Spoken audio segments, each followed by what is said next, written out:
By a show of hands, how many of you have seen a ginormous black and red spotted bug flying around recently? I'm sure many of you have. My name is Jocelyn Belak, and I love all types of bugs.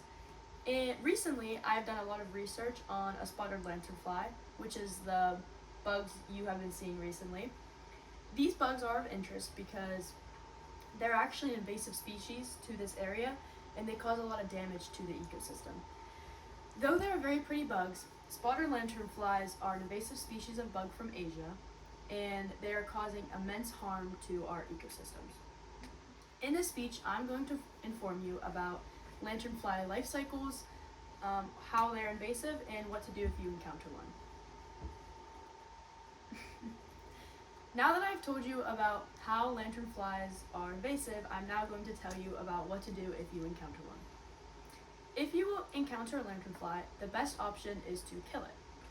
Though this might sound extremely harsh, it is actually very necessary to fight against invasive species.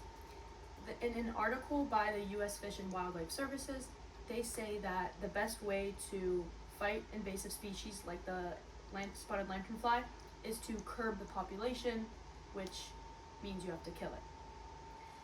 This requires a collaborative effort between federal, state, and nonprofit organizations, along with the residents of that area.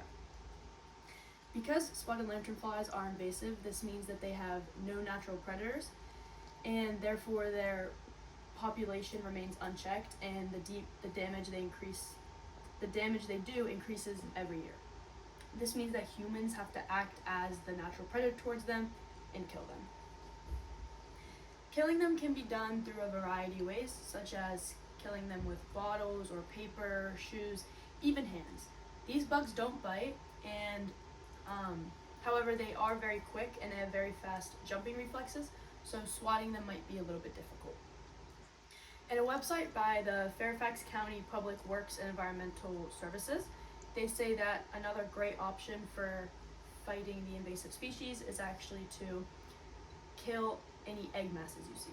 As I talked about previously in this speech, egg masses are a little bit harder to spot as they kind of have the appearance of dirt, as they're like dry and brown and like look cracked. The best way to kill these egg masses is to completely scrape it off whatever surface you find them on, and then submerge them in soapy water in order to kill the bugs that are inside of these eggs. It is a shame to have to kill these pretty bugs. However, there are some ways that people have been able to be resourceful about it. For example, a lot of people have started creating artwork with these bugs. When you create artwork with the dead bugs, they're very vibrant and very colorful. It's a great way to make a piece of artwork that's ethical, since you have to kill them anyway. It also provides a lot of motivation for killing these bugs as to use them in artwork. In conclusion, I have told you about lanternfly life cycles, how lanternflies are invasive, and what to do if you encounter a lanternfly. Lanternfly life cycles include 3 stages: an egg stage, a lymph stage, and an adult stage. In the adult stage, lanternflies will eat a variety of plants and trees and native species, and as they do this, they make something called honeydew, which is extremely detrimental to the environment. And as they are invasive, they don't have any natural predators. So if you see a lanternfly, you have to act as the natural predator and kill it.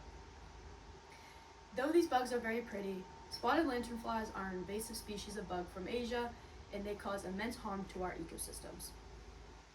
So remember, if you see a lanternfly, you have to kill it. Thank you for listening.